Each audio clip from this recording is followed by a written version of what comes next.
जय श्री कृष्ण, जय श्री कृष्ण, जय राधे राधे।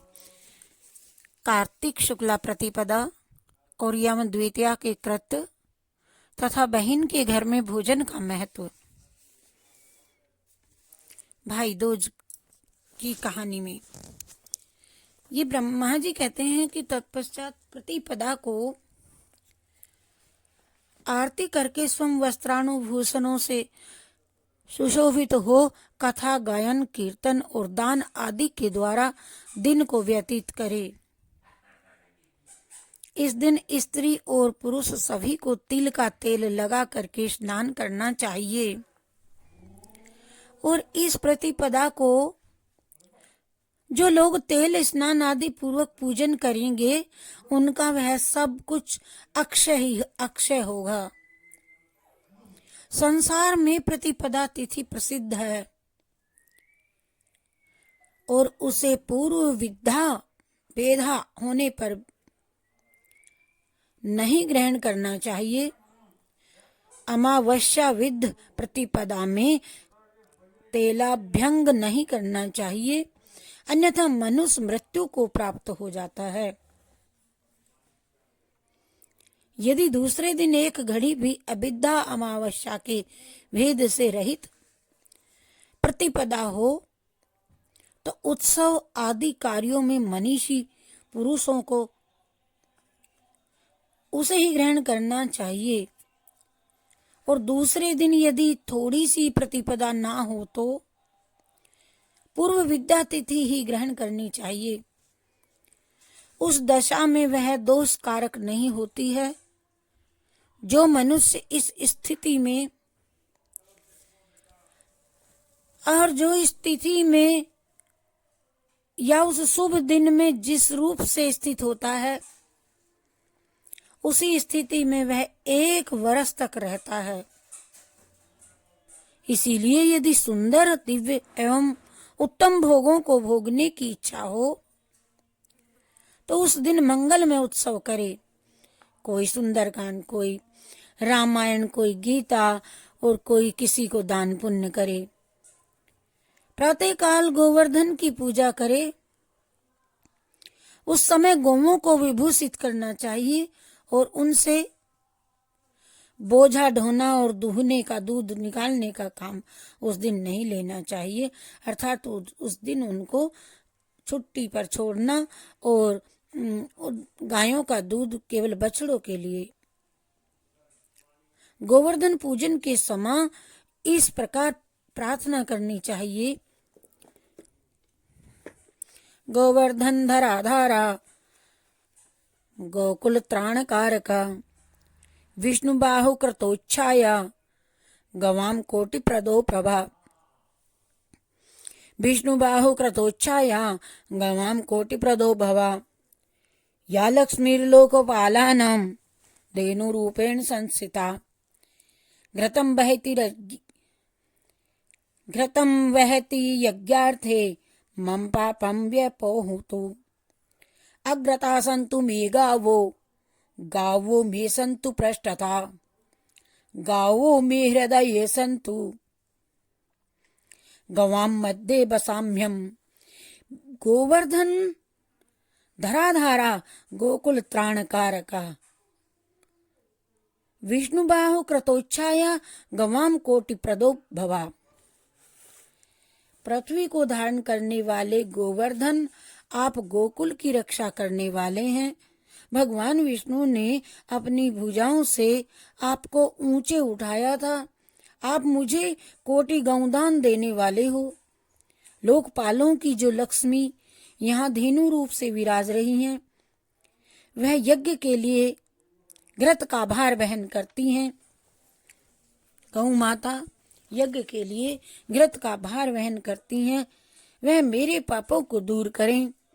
गाय मेरे आगे हो, गाय मेरे पीछे हो, गाय मेरे हृदय में हो और मैं सदा गौओं के मध्य में निवास करूं। इस प्रकार गोवर्धन पूजा करके उत्तम भाव से देवताओं, सत्पुरुषों तथा साधारण मनुष्यों को संतुष्ट करे। अन्य लोगों को अन्नपान देकर के, विद्वानों को संकल्प पूर्वक वस्त्र, तांबूल आदि के द्वारा प्रसन्न करे। कार्तिक शुक्ल पक्ष की ये प्रतिपदा तिथि वैष्णवी कही गई है। जो लोग इस सब प्रकार से सब मनुष्यों को आनंद देने वाले इस दीपोत्सव तथा शुभ के हेतु भूत बलिराज का भी पूजन करते हैं, वे दान, उपभोग, सुख, बुद्धि से संपन्न कुलों का हर्ष प्राप्त करते हैं और उनका संपूर्ण वर्ष आनंद से व्यतीत होता है। प्रतिपदा और अमावस्या के योग में गौओं की क्रीड़ा उत्पन्न मानी गई है। उस दिन गौओं को भोजन आदि से भली भांति पूजित करके अलंकारों से विभूषित करे और गाने बजाने आदि के साथ सभी को नगर के बाहर ले जावे, वहां से जाकर के सबकी आरती उतारे। ऐसा करने से मनुष्य सभी पापों से मुक्त हो जाता है। अब तुम मृत्यु नाशक यम द्वितीया का वर्णन भी सुनो। द्वितीया तिथि को ब्रह्म मुहूर्त में उठ करके मनी मन अपने हित की बातों का चिंतन करें। तदंतर सोच आदि से निवृत्त हो दंत धावन पूर्वक प्रातःकाल स्नान करें। फिर श्वेत वस्त्र, श्वेत पुष्पों की माला और श्वेत चंदन धारण करें। नित्य कर्म पूजा करके प्रसन्नता पूर्वक औदुंबर गूलर के वृक्ष के नीचे जावे, वहां उत्तम मंडल बना करके उसमें अष्टदल कमल बनावे। तत्पश्चात उस औदुंबर मंडल में ब्रह्मा जी, विष्णु तथा शिव, वीणा पुस्तक धारिणी वरदायिनी सरस्वती देवी जी का स्वस्थ चित्त से आवाहन एवं पूजन करे। चंदन, अगरु, कस्तूरी, कुमकुम, पुष्प, धूप, नैवेद्य एवं नारियल आदि के द्वारा पूजन करके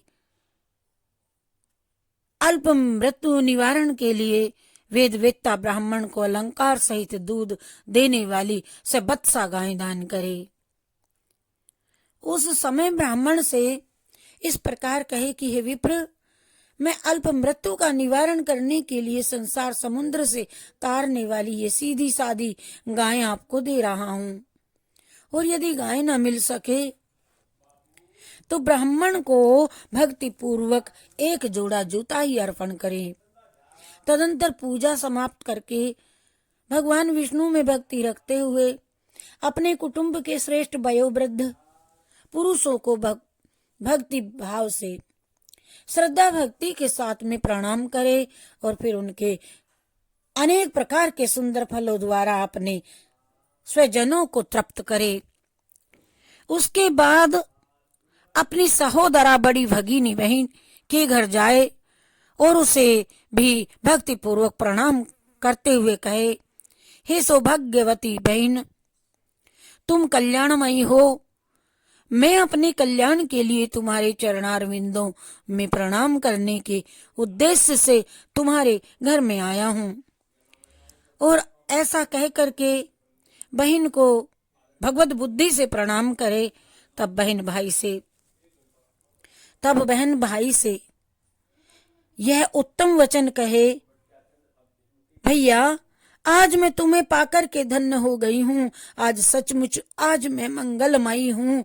कुल दीपक, आज अपनी आयु वृद्धि के लिए तुम्हें मेरे घर में भोजन करना चाहिए।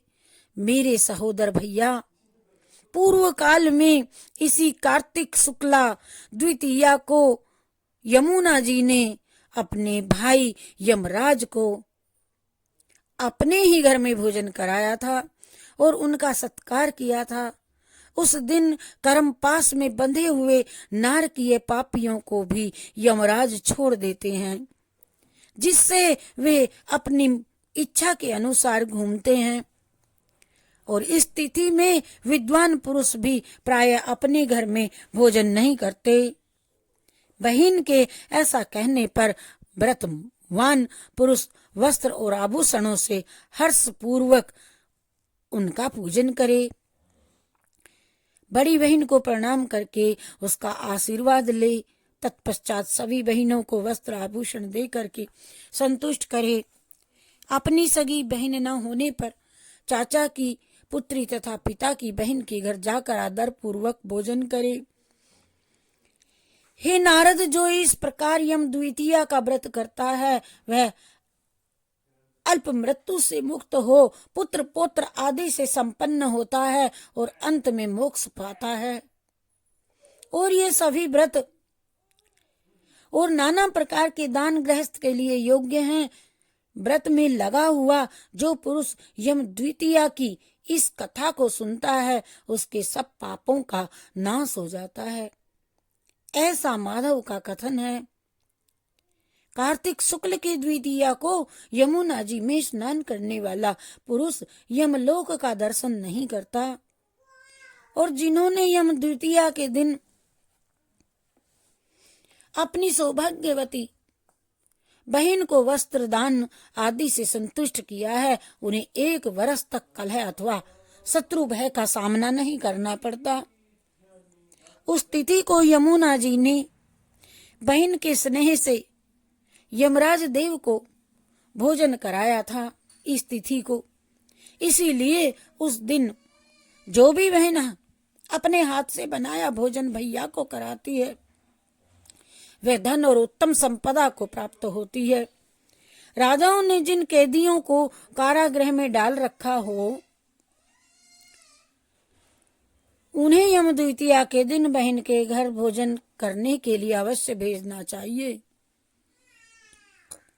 और यदि यह भी ना हो तो मौसी अथवा मामा की पुत्री की बहन माने तथा गोत्र या कुटुंब के संबंध में किसी के साथ बहन का नाता जोड़ ले और सबके अभाव में किसी भी समान वर्ण की स्त्री को बहन मान ले और उसी का आदर करे और वह भी न मिल सके तो किसी गाय या नदी आदि को ही बहन बना ले और उसके भी अभाव में किसी जंगल झाड़ी को ही बहन मान करके भोजन करे।